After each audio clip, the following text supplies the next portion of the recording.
Ooh. There's something may be wrong with my Wi-Fi. It's not letting me start the live stream. I'm gonna run and get my charger, so maybe the delay is good. Yeah, absolutely.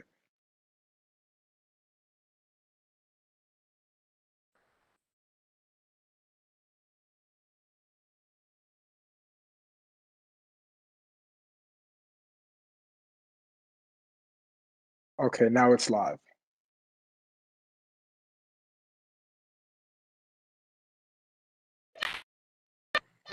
Hi, everyone. Thank you so much for joining us here today. So excited. We're just going to wait 1 minute for more people to join and everyone to settle in. So excited for everyone to be here today.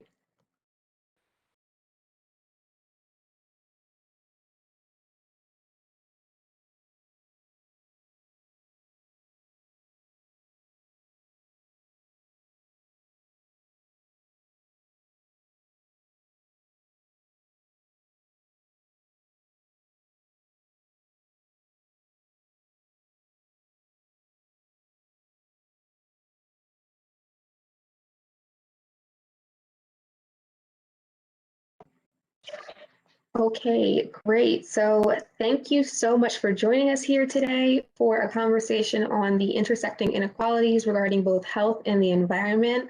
My name is Hannah Ravenel. I'm a sophomore at the University of Connecticut, and I'll be moderating this conversation today. I'm so grateful to have this opportunity to be a part of this much needed conversation. So 2020 has furthered the conversation on societal inequality in tremendous ways. And the COVID-19 pandemic not only exposed the vast health inequity in American society, but the simultaneous effect of environmental inequalities that the virus exacerbated in minority communities especially. So today we will be engaging in some critical questions surrounding this and related topics that will help to analyze our current state and the implications of these inequalities. And we have an amazing panel here today with us, and I'm so eager for us to hear all of their thoughts. So we'd like to introduce them all. We're joined by Katharine Morris, Abdul El-Sayed, Gatheru, and Samantha Miller, who are all activists who dedicate their work to addressing health and environmental discrepancies that particularly affect minority communities. So starting with Katharine Morris, I'd love for them to introduce themselves to you before we jump into the discussion. Hi, Hannah. Thank you for the introduction. So my name is Katharine. I go by Kat, so feel free to call me that going forward. I'm a 23-year-old scholar activist. I have my undergraduate degree in cognitive science and anthropology from the University of Connecticut. And in just a couple weeks, I will have my master's in public policy, also from UConn. Yes, master me. And while during undergrad, I founded UConn Collaborative Organizing to promote solidarity and intersectionality in environmental justice movements. I have a TEDx talk basically on such, and it's really call to action for discussing environmental racism, health inequities, and how to organize using radical love and solidarity. Right now, I'm a policy intern at Health Equity Solutions based in Hartford, and I hope to earn my PhD in the future. I'm excited to be here. Thank you so much, Katharine. And we can go to Abdul El-Sayed to introduce himself next. Yeah, my name is Abdul El-Sayed. First of all, thank you so much for having us. I'm really excited to sit on this incredible panel with leaders who've been fighting this good fight. I'm a physician and epidemiologist by training. I did a PhD at Oxford University where I was a Rhodes Scholar, and then my MD at Columbia. After a couple of years as a professor, I had the opportunity to come back home to the city of Detroit, where right outside of which I grew up, and rebuild Detroit's health department as health commissioner. After that, I ran for governor of Michigan, and since I've been working at the intersection between politics, public health, and public policy. I teach at a number of institutions, including the University of Michigan and Wayne State University. I'm a senior fellow at Harvard University at the FXB Center for Health and Human Rights, at the T.H. Chan School of Public Health. And then I host a podcast called America Dissected, and I comment on CNN, and I write a newsletter called The Incision. I published a couple of books. One is called Medicare for All, A Citizen's Guide, with Dr. Micah Johnson, and another is called Healing Politics, A Doctor's Journey into the Heart of Our Political Epidemic.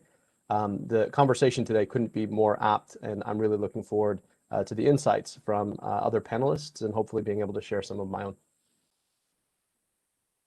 Thank you so much for joining us. And also want to hear from Wawa to introduce herself next. Hey friends, I'm so excited to be able to be here. I'm calling in from LA right now, but I'm originally from Connecticut. I did my undergrad at the University of Connecticut. I did a BA in environmental studies, and I've spent the past, give or take, 5 or 6 years in the environmental movement, doing everything from grassroots organizing to influencing policy in the state. I've worked on issues regarding food insecurity. At UConn, I helped lead the first assessment of food insecurity at a public institution of higher education, which was able to influence both state and federal policy, which is a really, really incredible thing to be a part of. And I'm really excited, hopefully, to be able to talk about how those things intersect with environmental justice. I definitely say that I resonate with being an environmental justice advocate. I spend a lot of my time writing op-eds or doing panels and speaking engagements where I talk about intersectional environmentalism, which essentially is a lens that asserts that in order to protect the planet, we have to protect people as well. I'm currently a Rhodes Scholar at the University of Oxford as well, doing the whole virtual thing right now, but we'll be heading back to Oxford in the next 2 weeks, hopefully, fingers crossed. And I'm also the founder of Black Girl Environmentalist, which is a organization, a new organization for and by Black girls, Black women, and Black non-binary environmentalists to make sure that the environmental movement is one that truly centers our voices rather than sideline them. So I'm really excited to be here and share a virtual stage with people that I look up to a lot. Thank you so much. We're excited for you to be here too. And we're also joined by Samantha Miller. Hi, everybody. I'm really excited to be on this panel with you guys today. I got my bachelor's in environmental studies and international relations from American University here in DC, which is where I'm currently located. And I currently work at the National Wildlife Federation on some of our national community-based conservation programs. And so I serve as the community wildlife content coordinator. So I focus a lot on like strategic digital communications and providing municipalities and local communities with like the resources that they need to enact local policy changes and do community organizing. And I also have experience in like high impact storytelling. So I'm trying to kind of like shift the narrative of like who's an environmentalist and who gets to tell these stories. I also work alongside Wawa at Black Girl Environmentalist, where I serve as director of outreach, trying to kind of build a community amongst other youth or Black or BIPOC-led environmental organizations. And yeah, so I'm really excited to be here with you guys. Thank you so much for being here. As you can see, we have such an amazing panel, and I want to be sure we have enough time to get to our questions today. So we're going to jump right in with the first one now. So the first question is, what is the intersection between health disparities and the environment? What are some of the intersections that you all see being notable? And we can start in the same order that we introduced each of the panelists in, and then from there, everyone will reply. So Katharine, would you like to start us off? Yeah, for sure. So I can start with kind of a social determinants of health framework. So basically, others can chime in on their perspective on this, but it's accounting for the fact that about 80% of an individual's health is said to be dictated by social determinants. So that looks like your access to quality of education, your access and quality of healthcare, social community cohesion, so like whether or not you are engaged in governance or incarcerated, your access to economic stability, and your built and physical environment. I think I might have left one out, but we'll come back to that. So in terms of the environment, of course, your built and physical environment is the key focus there. So this kind of looks like from a public policy standpoint, I tend to focus on redlining and how that then relates to the adverse health impacts from being in areas that have excess sources of air pollution or poor access to quality of water, right? So we think of general cities like Hartford or Bridgeport or Flint, Michigan, traditionally is like most well known. But this also looks like other aspects of food insecurity that I'm sure Wawa could probably talk more to in her experience. But yeah, there's so many ways in which the way we have developed our built environment around the natural environment has produced different health inequities.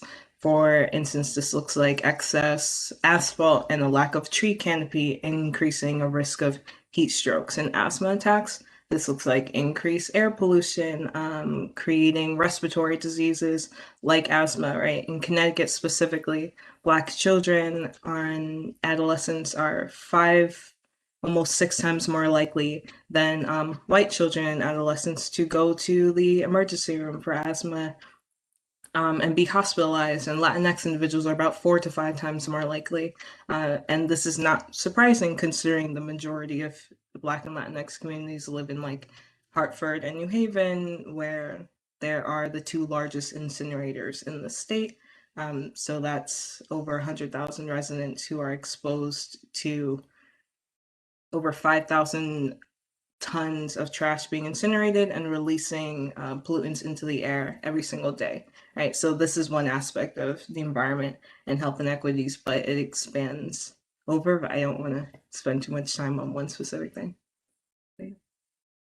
I'll speak more on that later if y'all would like. That's makes so much sense to me. Abdul, would you like to jump in as well? Yeah, I really appreciate the question and appreciate Katharine's point.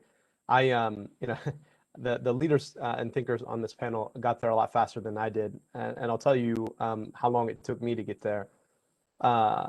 When I was in grad school, one of my best friends was a labor and environmental economist, and we were eating lunch one day, and he said, "You know, Abdul, you really ought to care more about climate change." And I said, "Well, you know, I am a budding physician and epidemiologist, and I don't know what a bunch of melting icebergs have to do with the people that I'm interested in caring for." He said they're one and the same. And at that point, right, I will say that the movement around climate change had a bit of a branding problem. It was always pushed forward as like white glaciers and white bears, and I couldn't quite understand why I should care about these things. And it didn't crystallize to me until I was at the health department in Detroit. And 48217, that's the number you should remember. 48217 is Southwest Detroit and surroundings. It is the most polluted zip code in the state of Michigan. And it also happens to be almost entirely populated by brown and black folk. And one of the reasons it's so polluted is because it sits in the airshed of a number of major polluting corporations. One of them is the Marathon Petroleum Refinery. Now, when I was serving, the petroleum refinery, which sat in an airshed, which the EPA had already labeled in what's called non-attainment. And one of the ways they get away with these things is by using this opaque language nobody can really understand. So what does non-attainment mean?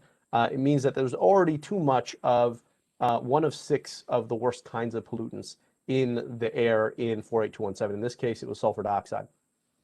And Marathon had the audacity to raise their sulfur dioxide request, despite being the biggest polluter, the most polluted zip code in the entire state of Michigan. And at that point, we started to work with folks on the ground who had been leading this fight for a long time, complaining about the high lung cancer rates, the high asthma rates in this community. And we joined the fight and started to work against this request. And that was the moment I realized I had become an accidental environmentalist. Now, I pursued my career focused on health disparities entirely, and that led me to fighting around the issues, the pollution that was being pushed out into the atmosphere by a major corporation. And part of what we neglect to talk about often, and I hate to say it, but part of the way that this conversation has been racialized is that for a lot of folks, climate change is about quote unquote natural resources. But for Black and brown communities who are forced to breathe the air and drink the water that is polluted by the corporations, that then goes up into the atmosphere and causes climate change and melts icebergs and kills polar bears, that is a very clear human issue. And I think that is the moment that I saw the place where the environment and human well-being and health disparities met. It is because of our failure to take on the fact that we power our economy by burning stuff that comes out of the ground into the lungs of our babies, that we continue to see climate change progress and continue to do nothing about it, because those babies, let's be clear, right, they tend to be Black and brown babies. And so this gets sieved through a very clear racialized lens about who gets access to what kinds of resources. Because of course, if the air that your children breathe and the water that they drink is clean and pure, you can then think about, right, the Icelandic fjords and the polar bears. But if it's your kids' lungs that are being poisoned, you think very differently. And so as we think about disparities and problems like asthma, like lung cancer, it is important for us to understand that the challenge of climate change gets sieved through these communities first, and that is a clear disparities issue. Thank you so much for that explanation. It makes so much sense as well. Wawa, would you like to offer an insight as well? Yeah, I mean, to be completely honest, I think everyone has really hit the nail on the head at every point. I think, just to go on a little bit more about the conception of the environment and the way that it has historically been understood as being very far out there, being very much of a white issue, being an issue that only pertains to the melting ice caps. That's how it was presented to me as a kid. And I think once I got older and began to understand and actually incorporate the environmental justice framework into my understanding of the environment as not only being our ecological spaces, but the places that we eat, sleep, pray, and understand that if I was to have that conception be my understanding of the environment and incorporate that within that understanding, then health disparities absolutely have everything to do with our environment. So that was actually one of the reasons why I decided to focus on food insecurity. In undergrad, I had so many different advisors and professors and people tell me, well, you need to choose between food insecurity or environment. They are not the same. People aren't going to get it. And honestly, it seems like you're all over the place. What are you actually passionate about? And I knew in my heart, right, it made sense in my own lived experience and the lived experience of people that I love. It made sense to me because access to culturally competent, healthy food in your environment, in your community, is an environmental issue, the same way that a pandemic that is exacerbating existing social ills and creating new ones, that is an environmental issue. So I think if we were to really, really understand and grasp and uplift the definition that has been set forth by the environmental justice movement, by all the organizers and grassroots leaders that even before Warren County in 1982 decided to come together and decided to assess the way that race and class inform our environmental experiences, if the environmental movement began to really, really incorporate that and critically examine the way that that could lead to a movement that would allow for people to not even have to ask this question on whether or not environment and health disparities have anything to do with each other, we have a much better chance at solving a climate crisis, but also being prepared for issues like the pandemic that we're experiencing right now. Right, you said that so perfectly. Samantha, would you like to add on as well?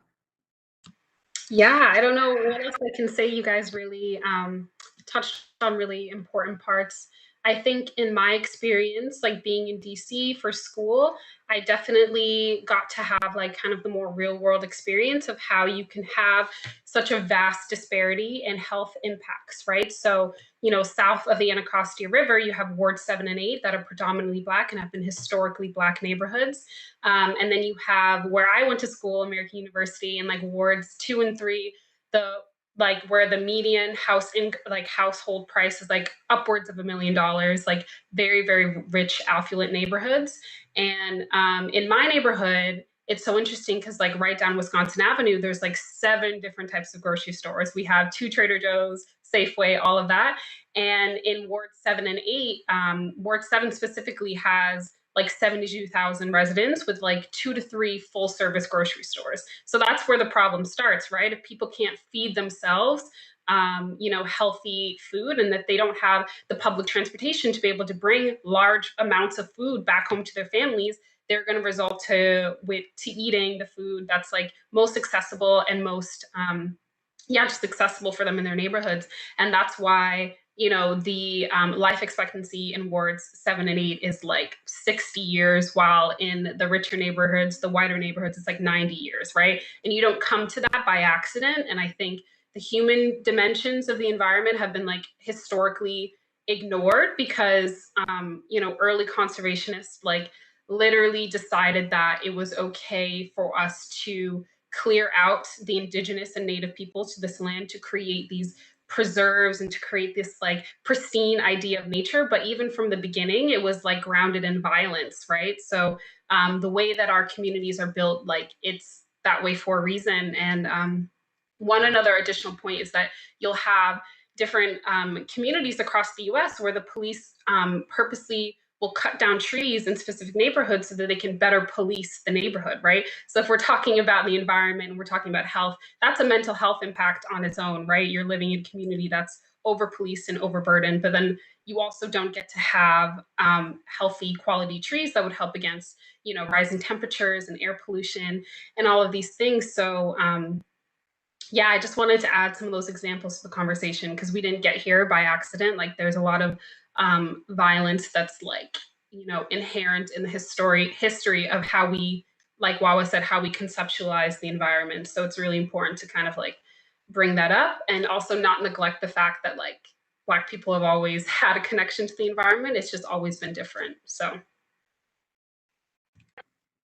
That was such a beautiful last point. And unless anyone has any further responses for this question, we can move on to the next one. Okay, which I feel like we've already started to touch on a little bit as people have been talking about the disproportionate effects for people of color, specifically Black and Brown people. So as advocates of color, what does it mean to address climate and health issues that directly and disproportionately affect people of color? And anyone can start that dialogue as well.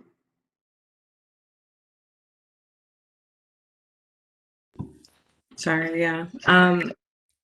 I wanted to kind of branch off of Samantha's last point because one thing for me in my activism, intersectionality is everything, right? So there's no single issue struggle, right? As Audre Lorde put it.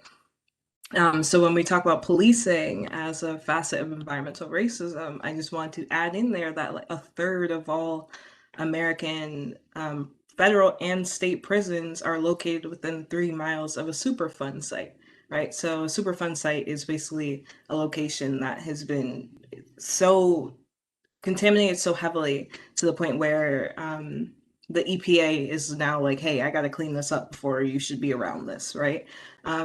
So 1/3 of all prisons are there. So that is in a country with the largest amount of prisoners in the world. There's that many people exposed to these toxins by virtue of air pollution or pollution seeping into their water systems and whatnot, right? So there's that additional exposure to different health inequities like that specifically. And also, even if it's not declared as a Superfund site, that happens continuously. I was doing environmental justice work in Hartford this past summer, and we were going over to the Mira incinerator because we wanted to do some type of like art expression like against that and like informing the public on what goes on there, right? Mira is the largest or second largest incinerator in Connecticut for people who are unfamiliar with the area. And down the street from Mira is also the Hartford Bradley Airport. So let's add in another source of air pollution. And down the street from there is the Weatherfield State Prison. So it's like that is not going to be declared a Superfund site, but it's the exact same thing happening over and over again. So for me, as a person of color, I'm an abolitionist, and I will be on the abolition panel later on tonight. But environmental justice means making sure that I'm accounting for all these connections and bridging those gaps, because I think that's what's been missing. People who look like me and have my experiences haven't been here. So I make sure I take all of them within it and also learn and contribute to it.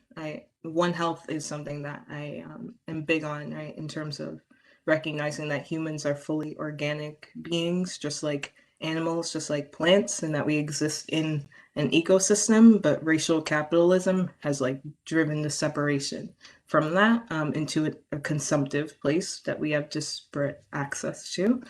So environmental justice for me is trying to kind of eliminate those factors, but keeping it all at the forefront of my work. That was so amazingly said. Definitely resonate with the intersectionality points and the points about how important it is to be connected and as a lens and orientation towards addressing these movements. Does anyone else want to add on to this question and share their perspective? Yeah, I can hop in and just share that for me and the work that I do, I think it's so important to like how we talk about the things that are going on in our communities and um, not not jump into the overgeneralizations of what it means that not jump into the overgeneralizations that would make it easy for people to easily equate anytime we talk about Black or people of color and we mean environmental justice, right? So I think allowing people to have the nuance and the way they talk about the environment so that we're not all, so that, you know, Black people that are working in this field don't get pigeonholed to only focusing on DEIJ work or environmental justice work. That's just like one point. And yeah, I think that's all I'll say for now. Right, but that's so important. That's definitely an important distinction to make. Would anyone else like to add on to this conversation, this specific question? I'll jump in. Did you want to go? I'm sorry, Wawa. Forgive me for jumping in. I'll be quick. You know, I came to understand the nature of health disparities in a pretty simple contrast that was quite profound. I grew up just outside Detroit, in an upper middle class suburb, and in the summers I would travel 15 hours to Alexandria, Egypt, where my father immigrated from, and there I'd hang out with my grandmother mostly, and my cousins, aunts, and uncles. Um, but my grandmother's life was a profound contrast to the one I got to live. She had 8 kids, 2 of whom died before the age of 1. She had a personal infant mortality rate of 25%. And I didn't have the language to be able to say it at the time. But in those 15 hours, I traveled to the working class part of Alexandria where my dad grew up. I travel about 10 years difference in life expectancy. Here's the crazy part though. I was traveling multiple time zones abroad. I could go 15 minutes into the city and I travel the same 10-year life expectancy gap. And when we talk about justice, when we talk about equity, those gaps in experience, those are what we're trying to close. And as you know, a person of color in America, but also someone of profound privilege, not just because of the circumstances of my parents' immigration, but because of the insulation my education and income give me. It is a recognition that the world ought to be a far more just, equal place, and that one's privilege ought to be sacrificed constantly at the altar of making it so. And that's the thing, is that privilege always begets privilege. It either begets privilege for people who already have it or people who don't. And that's a choice. And so as we think about where we go from here, and for folks who are watching, that's the question I hope folks are asking is, how do I leverage the privilege I have simply by being a student or a member of the community at an institution like UConn? How am I leveraging that to create privilege for people who don't have it? Because every time I'd go to Egypt, my teta was like a, you know, she was harsh, and she'd point to one of my cousins and say, that one's smarter than you. Point to another one and say, that one's taller and better looking. point to a third one, say, that one's more athletic, point to a fourth one, that one's kinder. And at some point I was like, what do I have going for me? She said, well, you have opportunity. And that's the most important thing of all. And she couldn't have known how much opportunity, but she knew that opportunity was powerful because she never really had it. And that's the question I think all of us ought to be asking ourselves. How are we leveraging our privilege to create it for people who don't have it? Amazing, amazing. And Wawa, I think you wanted to say something before. Yeah, I've been toying with this question in my mind for the past couple minutes, just because one, I've never been asked that, and two, it's interesting because I feel as though it has been my positionality and all the complexities that it is, but obviously always has something to do with me being a Black woman, that has given me the lens to which I see the world and the lens to which how I want to see the world become better. So for me, as a Black woman in the environmental space, as an environmental justice advocate, and as someone who's grounded in the principles of environmental justice, I think that my positionality as a Black woman, I think that positionality has given me different insight in the way that I approach the work that I do, the way that I approach environmentalism. And I think it gives me a lens that I think is really helpful for working with, building with, and getting more folks of color in the environmental space. You know, it's been so interesting having grown up in Northeast Connecticut, in Pomfret, Connecticut, only Black family, grew up surrounded by wilderness and nature, and still feeling as though it was not something that was very accessible to me. I didn't feel safe in my own backyard outside of my own street because someone might see me and be like, what is this Black girl doing in the woods in the middle of nowhere? I didn't feel safe camping or doing anything like that because I know the history of Black criminalization in the outdoors. It's not a pretty history, it's not a kind history, and it's one that continues to inform the present. And I think the positionality of that experience and that continuing experience gives me, I think, a lot of insight on how we can make the environmental space be more inclusive outside of just superficially getting people in this space. How do we make this movement safer? Like I said before, a lot of people in this space, for instance, just an example, there isn't a universal acknowledgement of the way that Black criminalization serves as a barrier for people of color to want to do field work in the environmental space. And for people that are interested, for instance, say in conservation biology, field work is absolutely paramount to how you develop as a young scientist in this movement, for instance. And there aren't really many safety protocols that exist. So that's a huge safety concern. Having folks like me in this movement, having folks like me trying to make changes where there are safety protocols in place, where we're making sure that people in the movement understand the way that white supremacy has and continues to influence the way that the environment is conceptualized, how people are allowed in this movement, how people are allowed at the decision-making table in the environmental space and beyond. Educating people on that, I think, helps create an environment that can facilitate a movement made in the image of all of us, which therefore impacts every other social movement that exists. So I don't know if that was too out there, but I think that's how I thought about that question. No, that was so beautifully said, especially that last part about a movement made in the image of all of us. That's perfectly said. I think that encapsulates so much. And I wanted to also get into the COVID-19 pandemic and how that has also shaped so much of this discussion and shaped so much of highlighting a lot of the inequalities that we've been seeing in both environmental and health, and of course the intersections of both. And so the question that I wanted to pose is, the COVID-19 pandemic not only changed the course of 2020, but also exposed the underbelly of a healthcare system that proved ill-equipped to aid communities of color who were struggling the most. So I just was wondering, why do you think this was the case? Why do you think structurally this was the outcome that we saw, especially for people of color, marginalized communities. Would anyone like to start that discussion off?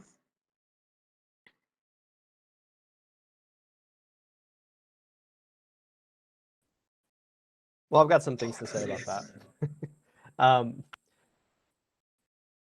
I want you guys, to imagine a system where, I hate to say it, it's not too far from the system that we have now, but the punishment for murder was as bad as the person who was murdered was rich. All right, so if you murdered somebody who was unhoused and didn't have a dime to their name, then you got away with a stern warning. And if you murdered a billionaire, you were going to be in jail for life. And again, that's not too far actually from how our criminal legal system does work. At least we don't codify it that way. But in our healthcare system, we operate based in effect on the same ethics. We just don't say it that way. So if you're rich in America, the amount that curing or treating your body commands on the healthcare market is substantially higher than it is if you are unemployed and therefore uninsured, or if you're low income and on Medicaid, which is government health insurance for the poor. And for that reason, it's not just that our healthcare system systemically leaves 10% of the poorest people out in the cold without insurance. It's that the hospital and healthcare resources that those communities command are substantially more poorly equipped, if they exist at all. And that explains why, for example, the Detroit Medical Center, which used to be a public hospital, went from being public to being nonprofit to now being for-profit. In 2016, they couldn't figure out how to autoclave their instruments to keep people from getting sick after surgery. It also explains why we have a rash of rural hospital closings across this country. And when COVID hit, right, we forgot that pandemics aren't about viruses. They're about the decisions that we make around those viruses. And coronavirus doesn't see race, but it definitely sees the way we see race. And so it has followed the exact same paths that our systemic racism has paved for it. And not only that, but it wasn't just health care, right? That's just a small part of it. It was also the fact that we invented new words for things like expendable, right? So we'd been having a debate about whether or not we could be paying people who were the lowest wage hourly workers $15 an hour. And then all of a sudden COVID hit and we said, well, you guys are essential. You all have to go out in the pandemic and you have to work. And then even at the tail end of the pandemic, we still couldn't get any consensus on paying essential workers $15 an hour. And if you follow the patterns of who gets access to a good education, who gets access to a well-paying job, who gets access to a job with benefits, all of those pattern the same structural racism into our society. And so COVID had disproportionate impact on Black and Brown Americans because our society and its racism has had disproportionate impact on Black and Brown Americans. And now I'll just leave the idea here. I'm sure others have more insightful things to say. Even as we think about where we go as we go, quote unquote, to normal, the question of back to normal versus forward to normal is something we all ought to debate quite a bit more. Because if we go back to normal, we're going back to a system that systematically and disproportionately discriminated against Black people in a way that left them sick and dying of almost every other disease at a higher rate. So COVID is a moment that sort of forces us to pay attention to a fast-moving phenomenon. But let's be clear, people get sick and die even when there's not a pandemic. And just because they're slower moving and just because we count them as base rates doesn't mean that disproportionality of it is any less astonishing and immoral. And so as we think about the normal we build from here, I hope that we account for the fact that it wasn't just COVID. COVID just forced us to take a look. It has been the brokenness of a particularly patterned normal that has baked systemic racism into every aspect of the means of good health and the means of healthcare well before this pandemic ever hit us. Wow, you bring up such a powerful point about like how COVID really highlighted what was really being exacerbated, what was really foundational seemingly to our healthcare structure, and how critical of a moment this really is for us moving forward and how we orient ourselves. Would anyone else like to add on in addressing this question?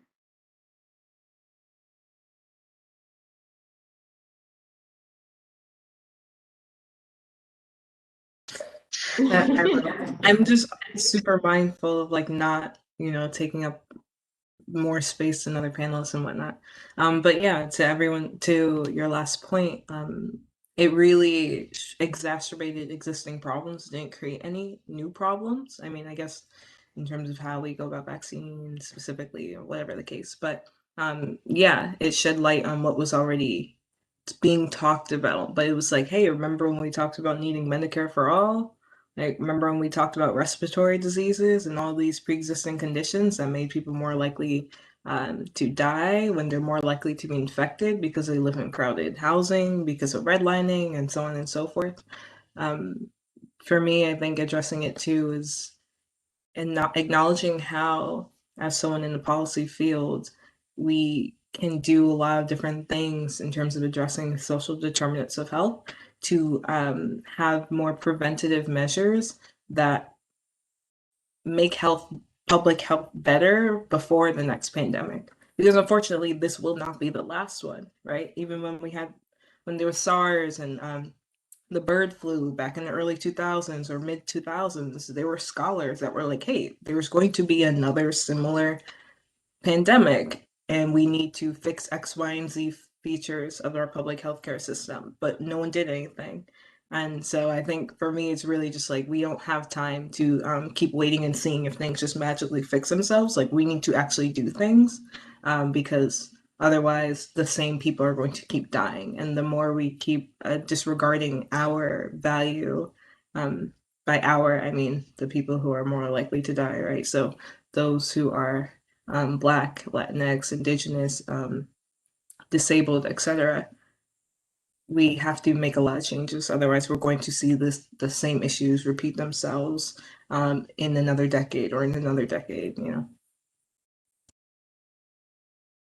I also think that like the pandemic just gives us a better opportunity to talk about how poor the quality of care for Black people already was. Whether it's like not being given as much pain medication as like white people that come in, or if it's, what Black women have to go through, during childbirth and the differences on how they calculate who can get a liver based on if you're Black or not, like these things that like don't make any sense, or just the ways that the medical profession is still highly racialized because it was created by people that had racialized ideas about like all of these things. So I think if anything, like it brought up the access and it brought up the poor quality, but it also just like gave a lot of Black people the space to talk about, well, like this is an issue, but it's also been an issue, you know what I mean? And like yeah, just in terms of quality of care, like not being listened to. And I think there's a mistrust there in the first place when you go to your doctor and they tell you like, oh, like you're just being dramatic or you're this or that, like those are things that like my mother's gone through, I've gone through. Doctors just don't want to like believe certain things. So I guess I bring that up to say that I'd hope that people, recognizing these more systemic issues, that hopefully they can also address their interpersonal issues that make healthcare a dangerous place for Black people as well. So.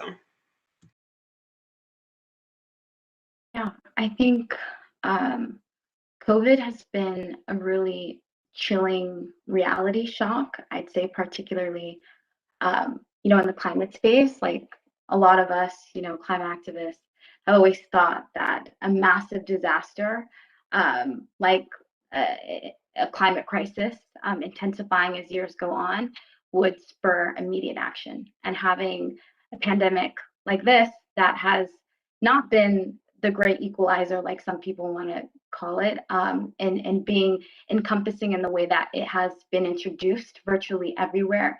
And yet we've seen such poor response on this issue. It's been a very frightening realization that we simply are not prepared for crises in general, especially at the scale and scope and pandemics to come and the climate crisis. So that's been a very chilling recognition as well as a reality check.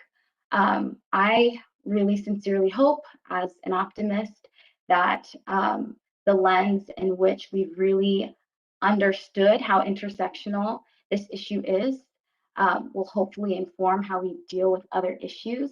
But I think it's important for us to, go back a second. Say the same way that COVID-19 isn't a racist thing. It's a fact that an unjust society will always create unjust conditions in the way that a crisis is experienced. That's just what it is. So if we were to really begin to address root causes like discriminatory policies, for instance, and really get to that root and the root of white supremacy as being the root cause for the reason why Black and Brown people don't just experience a pandemic in the way that we do, but experience so many other ills compounded on top of each other. That is the lens to which we need and is necessary for addressing the pandemic. I think also what's been interesting is that we've really seen the way a lot of solutions in how immediately solutions needed to be created for dealing with COVID-19, the way that the lived experience of working class people, people of color, and people that live at the intersection of those two have really been left out of the decision-making table. I mean, so a concern that I think hasn't necessarily even been grappled with a lot is the way that, for instance, nothing against stay-at-home orders, but stay-at-home orders as having people stay at home and not necessarily acknowledging the fact that a lot of people, especially people that live in public housing, are living in places that are not up to code. So being at home in places that are already are say not up to code and are people are more susceptible to allergens like mold, even more than before, it just really showcases the way that toxicity is really integrated within the fabric of the way that people of color and working class people experience this country. So I really, really hope that this lens and this wake-up call allows our governments, to understand that they are not well prepared to deal with any type of crisis, and two, galvanizes people more to build together and make sure that our governments are doing what they need to do. And if they're not, in the case of the US, voting them out and putting ourselves in. You all made such good points. And I think leading in on kind of what you were saying, there was a student submitted question talking about what sort of policy changes you all would like to see. What are some of the things that you would like to see resulting, especially in the wake of the pandemic, but then just also generally at this critical moment and how we're going to orient ourselves following the pandemic, but just as, as a future, how we're going to orient to address these harms. What are some of the policy changes that you all would like to see being made? Our last few minutes here. I have about 10 minutes left. Does anyone want to start that off? I know that's a big question, but Kat, yeah. As a residential policy person on this panel, yeah, one thing that I'm advocating a lot for right now in just local and state activism is declaring racism as a public health crisis and having that be followed up with actual policy work around data collection for addressing health disparities and like tracking whether or not interventions are working, ensuring that policy does include and kind of mandate meaningful community engagement, things like participatory budgeting, so where residents actually have a say in what the local and state funding is going to be allocated towards, but also health equity in all policies, which is essentially like, hey, we're introducing this policy and it being kind of introduced specifically with a lens of health equity, right? So checking, is this going to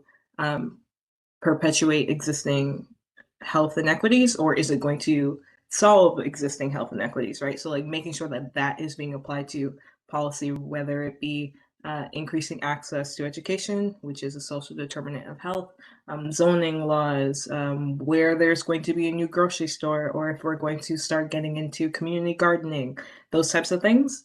But also like I need more environmental justice, and I want more environmental justice that kind of accounts for nature in a way that's different than how it is now, if that makes sense. Like I believe in One Health. I promise I'm not sponsored by the CDC, but basically it's like a collaborative, multi-sectoral approach to addressing health outcomes. COVID-19 is a great example of how environmental racism mixed with a disregard for habitat loss is disastrous. By that I mean COVID-19, as we know, is created due to like proximity to animals that then transferred over the disease to humans, right? So that needs to be accounted for in how we're going about environmentalism, because it is an ecosystem, right? We're not just like humans on Earth and then other beings. So kind of making sure that policy accounts for all those things, that's really important for me.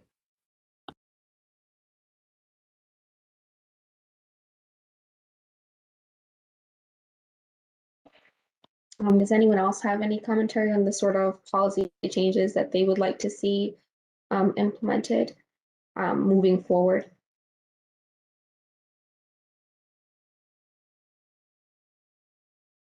I can chime in. I'd love to see Medicare for all. Not that I'm biased at all. Having written a book about Medicare for all, I think a lot of the frustration in the way that we think about health sits in political economic failures within our healthcare system. So to put in perspective, we spend 18% of our entire economy on healthcare, entire economy. And there is no incentive to prevent illness, because in our healthcare system, you profit off of people's illness. That's how this works, right? You can make a lot of money waiting for people to get sick and then having them pay to get better again. And so we don't do prevention because there's no incentive to do it in our system. And then lastly, because we continue to allow this system that predicates insurance on employment, what we're basically saying is we've legally discriminated low-income people and disproportionately Black and Brown people from healthcare. And Medicare for All would solve a lot of those problems at once. On the first point, it would, because we have the federal government being your insurer yesterday, today, and tomorrow, there's a lot more incentive that the government has to keep you healthy on the front end, because it saves money on the back end when you don't get sick. It realigns the political economy of health and disease.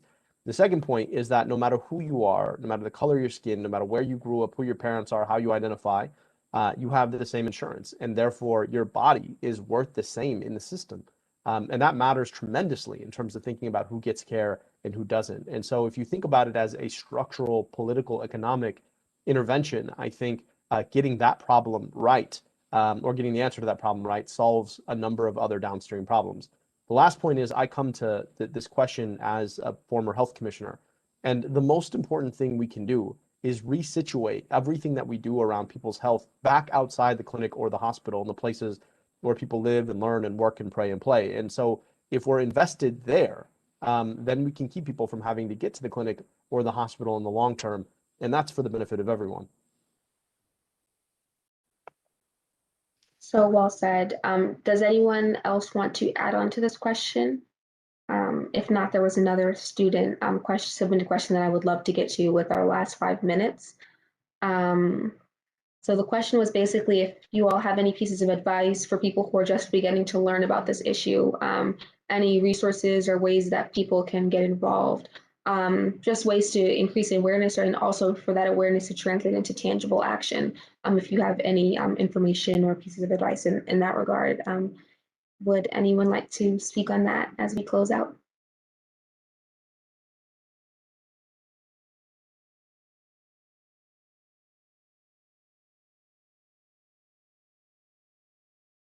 Or any closing pieces? Sorry, Samantha, you can go.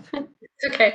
I would say that if you're looking for a book to read, one that I recently completed, and I think it's like a foundational text for the environmental movement right now. It's called Climate Courage. It's a collection of essays and books and poems, and it really does a really great job of centering the voices of women and Black women and Indigenous women, talking about the grassroots like organizing that's going on the ground. It's like very inspiring. So if anyone is feeling a lot of like eco anxiety or just like stress all around, I think taking the time to kind of learn about different strategies that have been adopted by leaders on the ground is really impactful. And yeah, that's where I'd say that's where to start. Just read and like commit to personal education, because like yes, there's things going on a large scale policy side, but like as environmentalists, I just really believe it's a personal journey as well of like how we can connect to nature and how we can build better relationships with ourselves and our communities and our environment. So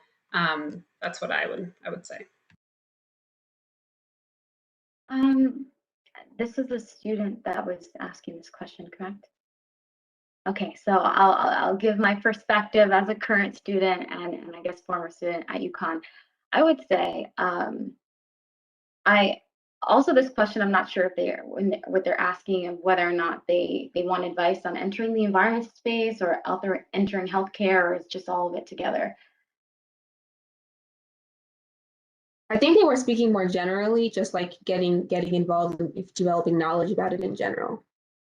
Okay. Okay. With that in mind, I would say, and this is a little bit critique at UConn. So if any professors are watching this, I would say, as someone that graduated from the environmental studies program, the environmental studies program at UConn, and most of the environmental programming and the different programs that fall under environmental programs, from EEB to environmental science to all those different things. Unfortunately, I do think that the understanding and the conceptualization of environment as is, and over prioritizing the woods and water definition of environment, and not really taking into account or considering heavily the importance of also adding the environmental justice conception of environment as being the places that we eat, sleep, and pray. The fact that there is a prioritization and actually complete absence of the EJ framework within the curriculum as it stands, I would say that the programs as they are not well equipped in helping students be able to really understand the dimensions of what we're talking about, of environmental health, social determinants of health. I went through 4 years where environmental justice was only brought up in my third year 3 times. And 2 of the times was in 1 class. And this is something that we've talked about. I've talked to different professors and things of that nature, but I would say that there's a lot of personal education that you can take. I'd also say don't feel as though you need to go within, say, a traditional environmental classroom to gain the language that you need to understand how you can better equip yourself to help create a just future. A lot of the language that I learned, a lot of the scholars that I look up to aren't necessarily those that are traditional environmentalists. In fact, I've said this before, I think in conversation with you, both you, Hannah and Kat, that I think a lot of the folks we need to look towards are abolitionists, and abolitionists having the framework and language of justice and conceptualizing a future that goes beyond the carceral landscape and explores a future that creates a social and environmental landscape that is actually beneficial to everyone. So I'd say dive into your sociology classes, dive into your political science classes as well, and also push your professors to update their curriculums. I'm really tired of the fact that we have to write a lot of these papers and cite all the same white academics, and there's a very one-sided perspective of environment and what lived experiences are in relation to our physical environment, and that's simply not okay, and it's ahistorical. So push your professors to actually begin to integrate scholars of color into their curriculums. And also when you're writing your papers, theses, things of that nature, make sure that you're being intentional about the people that you're citing and the language that you're, and the different the different scholars that you're engaging with. Make sure that the frameworks and papers that you're engaging with are actually diverse and engage with different perspectives outside of the one that unfortunately is prioritized, not just at UConn, but in most places. Because I think as we become the next generation of scholar activists and academics and community organizers, if we set the precedent now, we'll hopefully be in a place where when we get to teach the next generation, they're actually being able to be equipped with answering some of the questions that we're talking about today. No shade, that's just the truth. Thank you so much. And with that, we are all out of time. I just wanted to thank all four of you. You guys did such an amazing job. I feel like I've learned so much, taken so much from this conversation. It was so amazing.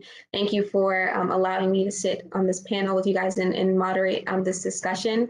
And also thank you to the viewers and the audience who were able to tune in and listen to this discussion. I hope you got something from it and were able to take something from what was being discussed today. Also up next is the educational disparities conversation occurring at 3 and ending at 4. So be sure to stay tuned for that. And again, just thank you so much for all being here. We appreciate having all the panelists and appreciate the audience. So thank you, everyone.